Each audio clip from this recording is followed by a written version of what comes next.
Tout nouveau, tout beau. Paris, le 6 octobre. Bonjour, mademoiselle. Vous aimez la diva? Vous êtes vendeur? Non, admirateur. Mais je suis aussi comédien, chanteur, garçon de café et étudiant. C'est tout? Non, je m'appelle Renaud. Comme la voiture? Non, comme le chanteur. Renaud, A-U-D. Et vous, c'est comment? Margot. C'est un joli nom. Salut Renaud. Comment ça va? Salut, ça va et toi? Bonjour mademoiselle. Vincent, un ami d'Orléans. Margot. D'Orléans aussi. Ah, vous habitez à Orléans? Bonjour. C'est Patrick, un ami de Paris. Vous connaissez tout le monde, vous? Les hommes sont difficiles. Orléans, le 10 novembre, dans l'appartement de Margot. Un café? Oh oui, merci. Vincent, un café? Non, merci. Pas de café. Un coca alors? Je n'aime pas le coca. Et le Campari? Tu aimes ou tu n'aimes pas? Je ne sais pas. Qu'est-ce que c'est? C'est bon? Oui, c'est bon. C'est un apéritif italien. Oh non, pas d'alcool. Dis donc, tu es difficile, toi. Après, il y a l'eau du robinet. C'est tout. On écoute un disque? Qu'est-ce que tu as? Patricia Cass, Patrick Bruel. Tu as des disques des Doors? Ah non. Tu sais, moi, le rock des années 60. Paris, le 20 novembre, au marché aux puces de Saint-Ouen. Excusez-moi, monsieur. Je cherche la BD Tintin en Amérique. Pardon? Je ne comprends pas. Vous cherchez? La bande dessinée Tintin en Amérique. Mais je voudrais l'édition de 1962. L'édition de 1962? Oh là là! Vous êtes difficile, vous! Regardez. Cherchez. Patrick, s'il te plaît. Je voudrais bien voir les vêtements. Orléans, le 25 novembre. À l'entrée d'une salle de spectacle. 2 places, s'il vous plaît. Ça fait 300 francs. Tiens, voilà un billet de 200. Ah non, je paye pour les 2. S'il te plaît, on partage. Bon, partageons. Zut, je n'ai pas d'argent. Pardon? Je n'ai pas d'argent. Excuse-moi. Vive la liberté. Fin janvier. Dans une salle de sport à Orléans. Alors, tu vas en Provence avec Renaud? Certainement pas. J'aime beaucoup la Provence et la marche, mais Renaud n'est pas très sympathique. Et Patrick? Il est gentil, lui. Il est très gentil. Mais tu vois, moi, j'aime aller à la piscine, j'aime faire du ski. Lui, il est intéressé par la bande dessinée. C'est tout. Va en Bourgogne avec Vincent. Il adore la nature. Alors là, tu vois, aller en Bourgogne pour faire un régime végétarien, je ne peux pas. J'ai horreur de ça. L'heure, c'est l'heure. 9 heures. À Marseille, dans le bureau de l'ANPE, Agence nationale pour l'emploi. Juste une question, Madame Delvaux. Vous avez travaillé 2 ans à l'Aspen. Et après, qu'est-ce que vous avez fait? Je suis partie pour New York. Pour travailler? J'ai cherché du travail. J'ai trouvé un mari. Un riche américain? Hélas, non. Un Marseillais. Mais c'est un homme extraordinaire. 11h45. Désolé madame, c'est fermé. Mais Quelle heure est-il? Il n'est pas midi moins le quart. Si, mais le matin, les bureaux sont ouverts de 8h à midi moins le quart. 13h45. Excusez-moi, je suis en retard. Attention, la classe commence à 1h30 Je sais, et elle finit à 4h30. je sais. 16h45. Vous avez vu? Ils ont tagué la porte. C'est vraiment un scandale. Quelle ville! Les jeunes, la circulation, le bruit. C'est insupportable. Allons, Madame Delvaux. Qu'est-ce que vous avez aujourd'hui? Vous regrettez la Normandie? Vous n'êtes pas bien à Marseille? Si, mais voyez-vous, aujourd'hui, je suis un peu fatiguée. 17h. Bonjour Nathalie, c'est Cathy. Écoute, tu cherches du travail? Eh bien, il y a un poste pour toi, ici, à la Spen de Vernon. Elle va revoir sa Normandie. Chez les Delvaux, à l'heure du petit déjeuner. Alors, j'accepte ce poste à Vernon, oui ou non? Mais Nathalie, c'est impossible. Ici, j'ai mon travail à la préfecture. Tu es fonctionnaire. Tu peux très bien demander un poste à Vernon. Nous avons notre appartement. Il n'est pas à nous, il est à ton père. Et tous nos amis? Tu veux dire tes amis? Bref, tu n'es pas d'accord. Je ne dis pas ça. Mais regarde ce soleil et cette mer. On n'est pas bien à Marseille? Ce sont les vacances de Pâques. Les Delvaux sont en Normandie, dans la famille de Nathalie. C'est par là. Traverse la Seine. Prends la première route à droite et continue. Où on va? Voir la maison de Monet. C'est un ami de papa? Non, mon chéri. Papa a horreur des peintres impressionnistes. N'écoutez pas votre père. Monet est un grand peintre. Oh, regardez comme c'est joli. À gauche, vous avez la maison de Monet. À droite, le célèbre bassin des nymphéas. Et derrière la maison, le célèbre parking avec sa cafétéria et ses cars de touristes. Toute la famille Delvaux est allée passer le dimanche à Étretat. On fait une photo? C'est obligatoire. Il y a la mer et le soleil, comme à Marseille. Grand-père et grand-mère, venez ici au bord de la falaise. Au bord de la falaise. Il veut l'héritage tout de suite. Damien, Charlotte, les petits cousins, venez ici devant les grands-parents. Mon beau-frère, ma belle-sœur et ma femme adorée, derrière. Oncle François à côté de votre sœur. Attention, on regarde par ici, on sourit. Oh, grand-père, avancez un peu. Il veut l'héritage, mais pas tout de suite. Mettez-vous d'accord. 10h. Allô? Ah, c'est toi, Samia.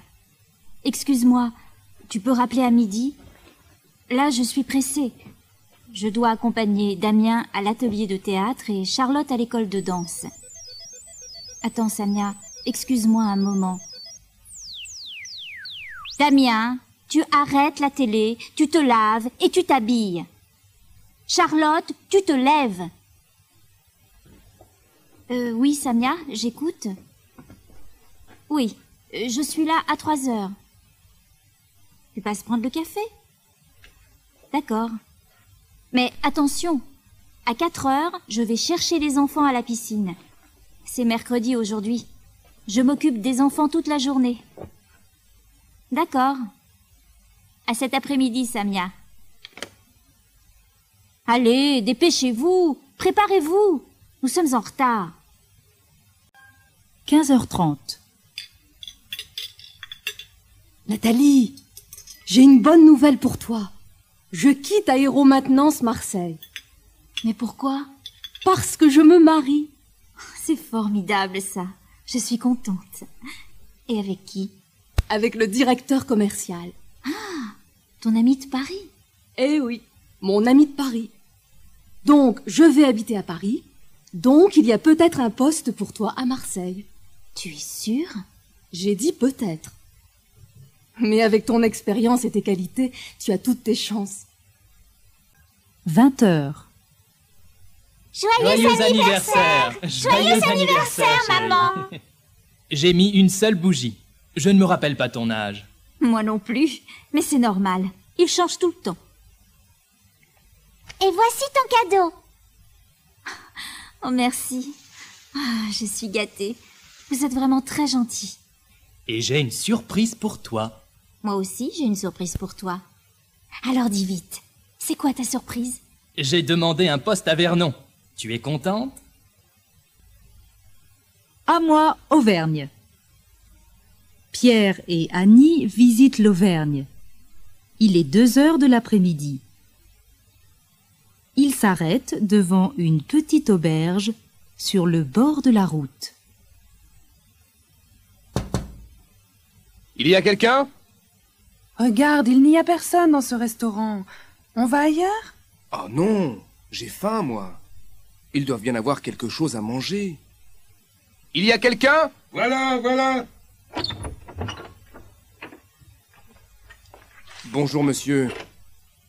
Il est un peu tard, mais est-ce qu'on peut déjeuner? Oui, bien sûr. Mais vous savez, il n'y a pas beaucoup de touristes en ce moment. Je n'ai pas un grand choix. J'ai du poulet, de la potée auvergnate et... Attendez, je demande à ma femme. Marie, il reste encore du rôti de bœuf? Non. Vous avez entendu. Plus de rôti. Ça va aller? Oui. Alors, asseyez-vous. Où vous voulez. Qu'est-ce que je vous sers comme entrée? Un peu de pâté de campagne? Quelques crudités? Beaucoup de pâté et beaucoup de crudités. Dites donc, vous n'avez pas l'accent de la région? Vous n'êtes pas d'ici? Si, je suis bien auvergnat, à 100%. Mais j'ai vécu 20 ans à Paris. J'avais un café là-bas. Les affaires marchent. Lundi, 10 heures. Éric Blanc, directeur de Performance 2000, parle avec une journaliste. Encore une question, monsieur Blanc. Est-ce que vous exportez votre point accueil? Pas encore. Vous ne faites jamais de publicité à l'étranger? Nous venons de faire une opération publicitaire dans un pays d'Europe. Nous sommes en train de rencontrer les directeurs d'hypermarchés de ce pays et nous allons voir. Quand on est installé à Bordeaux, ce n'est pas difficile de travailler avec l'étranger? Vous savez, nous sommes à l'époque de la télécopie et de la téléconférence. Alors le lieu d'installation d'une entreprise n'a plus d'importance. Nos clients sont toujours très heureux de venir dans la région. Lundi, 11h30. La secrétaire d'Éric Blanc téléphone à une agence de voyage. Allô Daniel? Bonjour, c'est Myriam de Performance 2000. Vous vous rappelez? J'ai fait, pour Monsieur Blanc, une réservation sur le vol Bordeaux-Paris de jeudi matin et une autre sur le Paris-Milan de jeudi soir avec retour direct sur Bordeaux le vendredi. Attendez, je regarde. Oui, c'est bien ça. Qu'est-ce qu'il y a? Vous avez un problème? Oui, Monsieur Blanc a besoin de rester à Bordeaux jeudi, pour un gros client des assurances. Alors je voulais savoir, est-ce qu'il y a de la place sur le Bordeaux-Milan de 6h35 vendredi matin? Pas de problème, il reste de la place. Bien. Alors je réserve une place sur ce vol. Je confirme le retour le soir. J'annule le Bordeaux-Paris et le Paris-Milan pour jeudi, et j'annule aussi l'hôtel à Milan.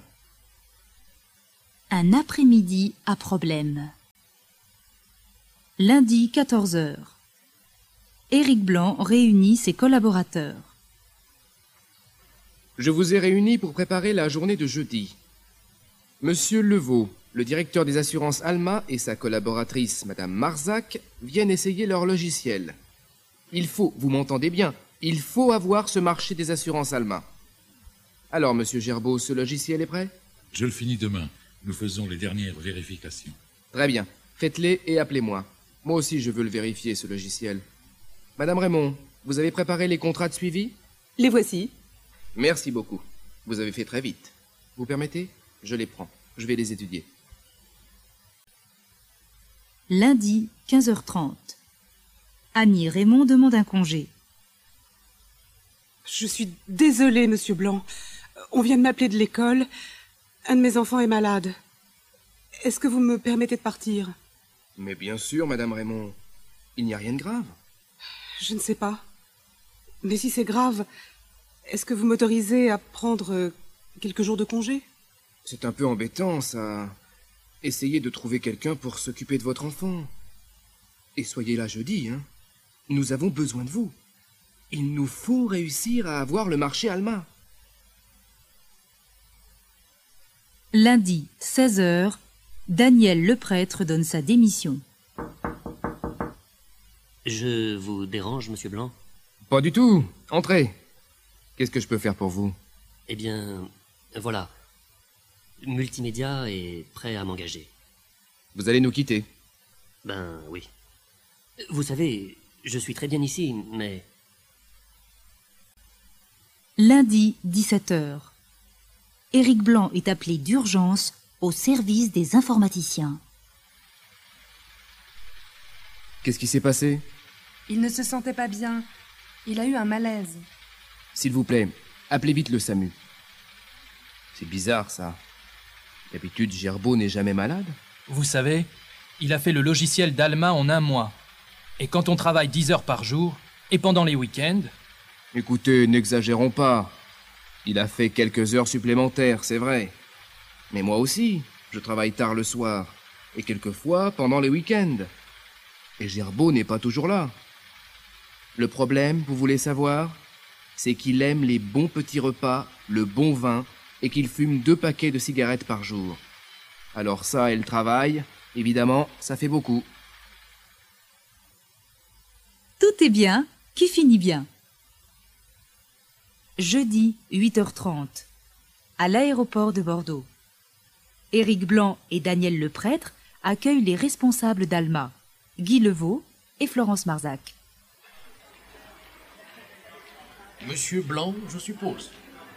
Je suis Guy Levaux, et voici ma collaboratrice, Florence Marzac. Bonjour madame, monsieur.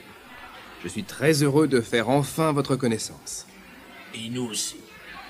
Je vous remercie d'être venu nous attendre. Mais c'était bien normal. Vous avez fait bon voyage? Madame Marzac a juste un petit problème. Il lui manque sa valise. Je vous demande 5 minutes. Je vais faire une réclamation. Non, restez avec monsieur Blanc. J'y vais. Attendez, madame. Donnez-moi votre billet. Je vais m'occuper de ça. Je leur dis quoi? De l'envoyer à votre hôtel? À notre bureau? Jeudi, 9h30. Bonjour Myriam. Comment va monsieur Gerbeau? Je lui ai téléphoné hier soir, il allait mieux. Il vient d'arriver. Il est formidable, ce Gerbeau. Dites-lui de venir dans la salle de réunion. Jeudi, 10h.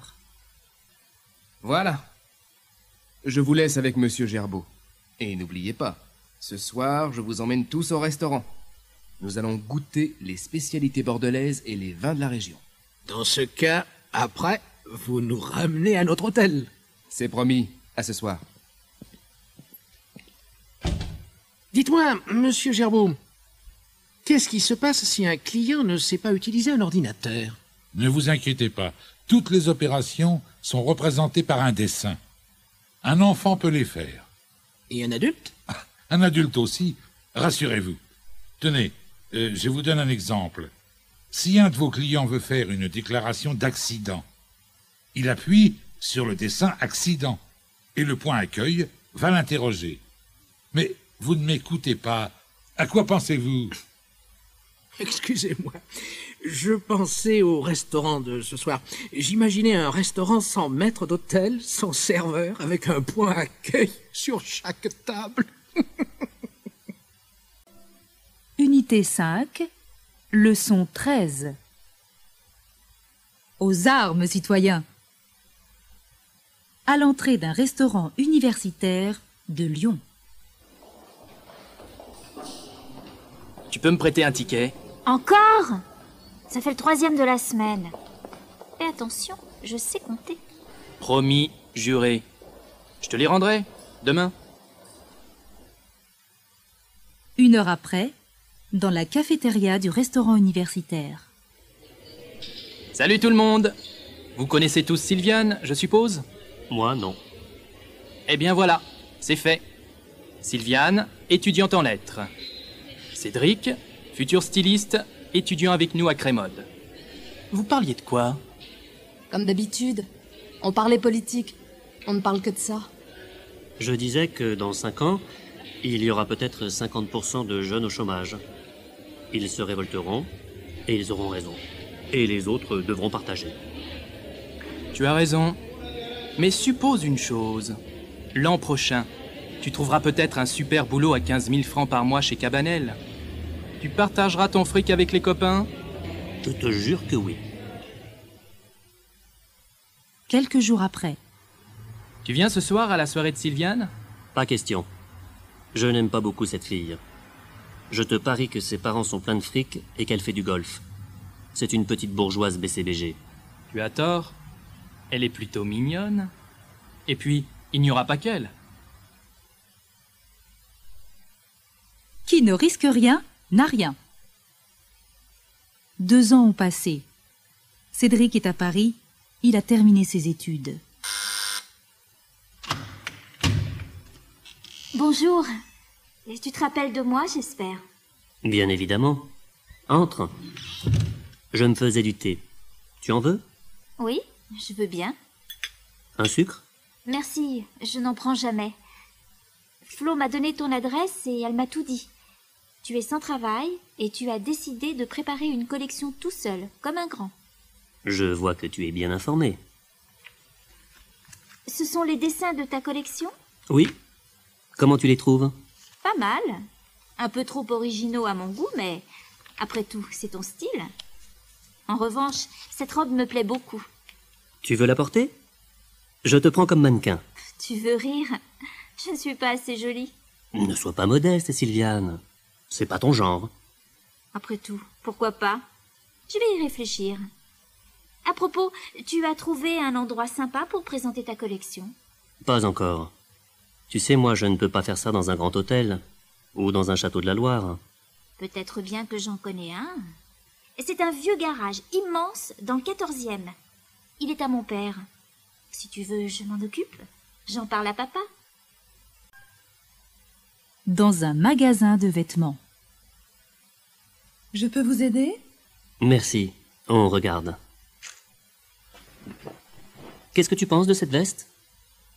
Trop large. Prends la taille en dessous. J'aime bien me sentir à l'aise, moi.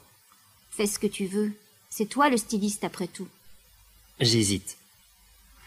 Avec ce pantalon, peut-être? Tu plaisantes? Du rouge avec du vert? Ça ne va pas du tout. Tu vas avoir l'air d'un clown. Alors, vous avez choisi? J'hésite. Non, finalement, je vais réfléchir. La fortune sourit aux audacieux. Sylviane et Cédric sont à Saint-Tropez, dans la villa du père de Sylviane. Tu liras l'article du Figaro Magazine. Ils disent que tu es génial. Ils n'ont pas tort. Fais voir ça. Tiens, il y a une lettre de chez Jean-Paul Laurent. Cédric, écoute bien. Ils te demandent de participer à leur collection d'été. Waouh! C'est la gloire, Sylviane! Il faut fêter ça. 1 minute. Je fais apporter du champagne. Il y avait aussi une lettre de tes copains de Lyon. Excuse-moi, je l'ai ouverte sans le faire exprès. Ça ne fait rien. Il n'y a pas de secret. Il demande si tu peux participer à une manifestation contre la sélection. Ils me font rire avec leur manifestation. Sylviane et Cédric vont se marier. Ils cherchent un appartement pour l'acheter. Vous permettez, je passe devant. Voilà. À droite, vous avez le salon, la salle à manger et la cuisine. Et à gauche, 2 chambres, la salle de bain et les toilettes. Vous voyez, c'est spacieux, clair. C'est dommage. Il n'y a qu'une salle de bain. Ça ne vous suffit pas? Ah, moi si. Mais vous voyez, dès qu'on est 2... Moi, je le vois aménagé, cet appartement. On démolit la cloison entre le salon et la salle à manger. Eh, doucement. Je ne suis pas d'accord, moi. Il est joli, ce petit salon. Alors tant pis, on ne fera que de petites réceptions. Eh bien, tant mieux. Le père de Sylviane donne une réception. Cher ami, je vous présente mon futur gendre. Cédric, vous connaissez Nicolas Legrand, n'est-ce pas? De nom et de réputation. J'adore vos chansons, monsieur. Figurez-vous que j'étais à la présentation de votre collection et que Valérie, ma femme, a tout simplement adoré. Une coupe de champagne, monsieur? Romain, qu'est-ce que tu fais là dans cette tenue? Eh bien, tu vois, le monde est petit. Je suis serveur chez le traiteur de la maison. Alors, tu as laissé tomber les copains? C'est la vie. Tu vois bien, il ne faut jurer de rien.